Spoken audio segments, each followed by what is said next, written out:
আওয়ামী লীগের রাজনৈতিকভাবে এখনো প্রাসঙ্গিক আরও কারণে আওয়ামী লীগ একটা ঐতিহাসিক একটা ভূমিকা আছে বাংলাদেশের জন্মের পেছনে।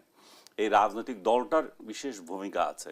সো আমি যদি কালকে মনে করি যে এটাকে আমি ফেলে দেব, আওয়ামী লীগ দীর্ঘদিন এই দেশ শাসন করেছে, তার শাসনে যেমন দুর্নাম আছে, তার শাসনে অনেক উন্নয়নও আছে, তার শাসন আমলে অনেক ভালো ভালো কিছু আছে। এই সংবিধান থেকে শুরু করে বহু কিছু, এই রাষ্ট্র তাদের আমলেই হয়েছিল, সব কিছু তৈরি হয়েছিল, সেগুলোকে আমরা অস্বীকার করতে পারবো না। সবচেয়ে বড় যে বিষয়টা আমার কাছে মনে হয় যে বিকল্প শক্তি আওয়ামী লীগ নাই, ঠিক আছে, তাহলে বিকল্প শক্তি কে? এই গত এক বছরেই তো আমাদের রাজনৈতিক দলগুলো যে কটা এখন মার্কেটে আছে, এরা একটাও প্রমাণ দিতে পারে নাই জনগণকে আওয়ামী লীগ যদি না থাকে এরাই আমাদের জন্য সূর্য সন্তান, এরাই আমাদের জন্য সূর্যের প্রতীক হিসাবে দেশটাকে এগিয়ে নিতে পারবে। এরা চাঁদাবাজি করে না, এরা রাহাজানি করে না, এরা সন্ত্রাস করে না, এরা মানবিক এবং এরা ভিন্ন মতকে সহ্য করে। শেখ হাসিনা গুম খুম যেগুলো করেছিল, তার বিরুদ্ধে যে অভিযোগ, এরা সেগুলো না, এরা সব সহি, এরা ভিন্ন মতকে ইয়ে করতে দেয়। এরা রিক্সাওয়ালাকেও জয় বাংলা বলে পিটায় না। ৩২ নম্বরে কেউ যদি ব্যক্তিগতভাবে ফুল দিতে যায় সেটাতে এদের মাথা ব্যথা নাই। এরা একটা মানবিক সরকার হিসাবে থাকতে চায়। এই যে জিনিসগুলো যদি তারা যখন বিরোধী দল, ওই ধরনের একটা বিরোধী দলের অনুপস্থিতি, তখন কিন্তু এই সমস্ত প্রশ্নগুলো আসে এবং নতুন প্রজন্মের কাছে কিন্তু নেতৃত্ব এবং আত্মসমালোচনা আর গণ-আস্থার যে সংকট, যে সেটা যারা এক বছর আগে যেইভাবে দেখেছিল সেইভাবে তারা যে হতাশার দিকে যাচ্ছে, সেই সব কারণেও আমি বলতেছি যে এদের আগামীতে বা এই সরকার বা আগামীতে যারা আসবে তাদের ব্যর্থতা যত বেশি হবে আওয়ামী লীগ তত বেশি প্রাসঙ্গিক হয়ে যাবে। আবার আওয়ামী লীগকে এখন আলোচনার বাইরে রেখেছেন আপনারা এই জন্য যে তারা পতিত, তাদের সাথে আপনারা কথা বলবেন না।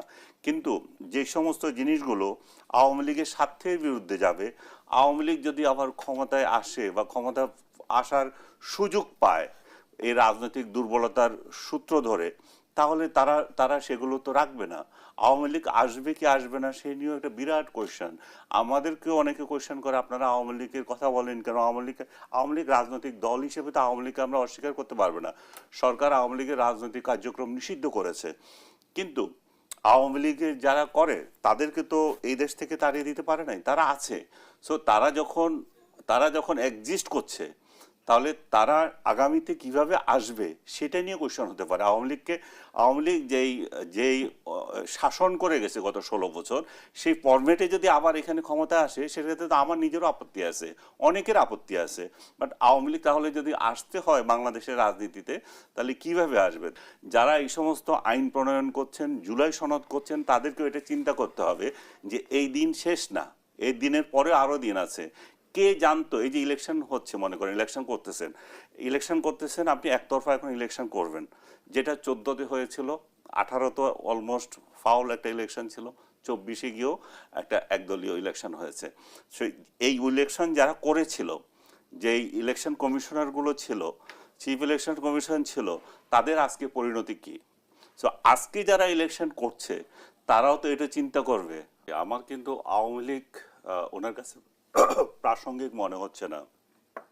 আমার কাছে, আপনিও বললেন যে কি কারণে তারা প্রাসঙ্গিক, আমার কাছে তাদেরকে প্রাসঙ্গিক মনে হয়। আওয়ামী লীগ কি কি অপরাধ করেছে সেই জন্য আওয়ামী লীগকে একটা রাজনৈতিক দল হিসাবে আমরা দিতেই পারি না, আসতেই পারি না, সেটা ওনার অভিমত। আর আওয়ামী লীগ কি কি খারাপ করেছে সেটার পক্ষে সাফাই গাওয়ার জন্য ওবায়দুল কাদের বা তাদের নেতৃত্ব এটা যাবে। আমার আমার ব্যক্তিগতভাবে আমার তো কোনো এখানে কথা বলার কিছু নেই। আওয়ামী লীগের বিরুদ্ধে যদি কেউ বলে কিছু, আমি যেটা বলতে চাচ্ছি যে আওয়ামী লীগ কেন প্রাসঙ্গিক আমাদের রাজনীতিতে। প্রাসঙ্গিক এই জন্য যে ডক্টর ইউনূসের সরকার যখন এসেছে, তার মানে আওয়ামী লীগকে সরিয়ে এসেছে, রাজনৈতিক একটা পরিবর্তন বড় ধরনের ইয়েতে, তারা একটা পরাজিত শক্তি।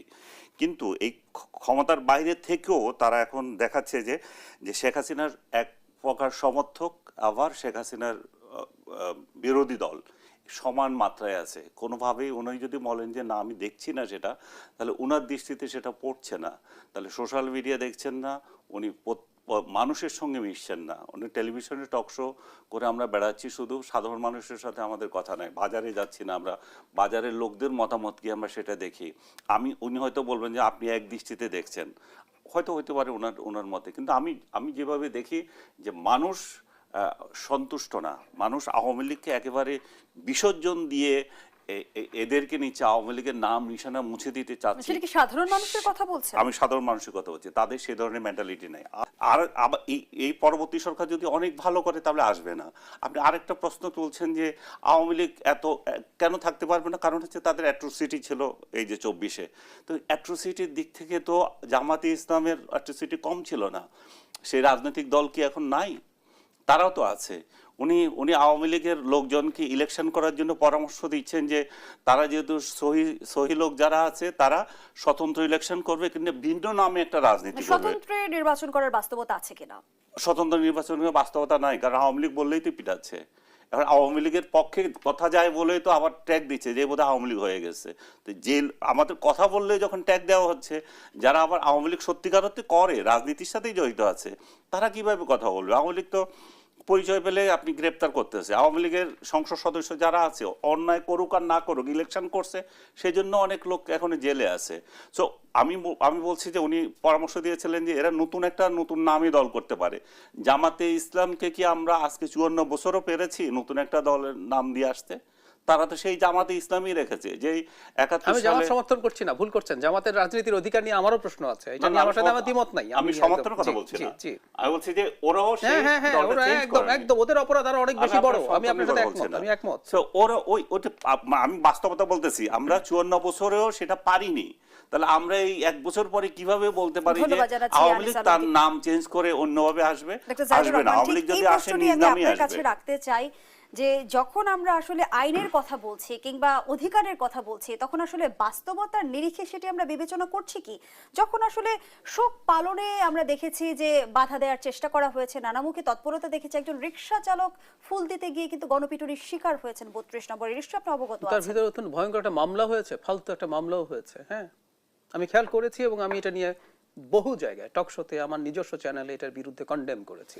আমি শুরুতে একটা কথা বলেছি, কিন্তু আমি আবারও বলতে চাই, একটা স্টেট বুঝতে হবে আমাদের। 15ই আগস্টে শোক প্রকাশ বা ফুল দেয়া কি ক্রিমিনালাইজ করেছি আমরা? আমরা কোনো আইনে কি বলেছি এটা অপরাধ? বলি নাই তো। তো তাহলে আমরা এটা কিভাবে বাধা দেই? এবং শুধু সেটা না, তাকে হত্যা চেষ্টা মামলায় পুলিশ তো করলোই, আদালতের সামনে বললো এবং একজন বিচারক এটা কনভিন্সড হয়ে তাকে জেলে পাঠালেন। এরপর আপনি শোরগোল হওয়ার কারণে জামিন দিলেন। একটা বিচারক কনভিন্সড হয়েছে 2 মাস না কত মাস আগের এইটা কি যেন ওই সময় হয়েছে, সেটার জন্য উনি অ্যাকিউজড।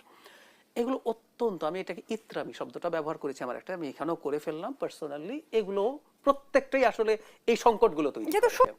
নোয়াখালীতে একটা মিলাদ মাহফিল হচ্ছিল একদম একটা স্মৃতি ফাউন্ডেশনের নামে এই 15ই আগস্টে।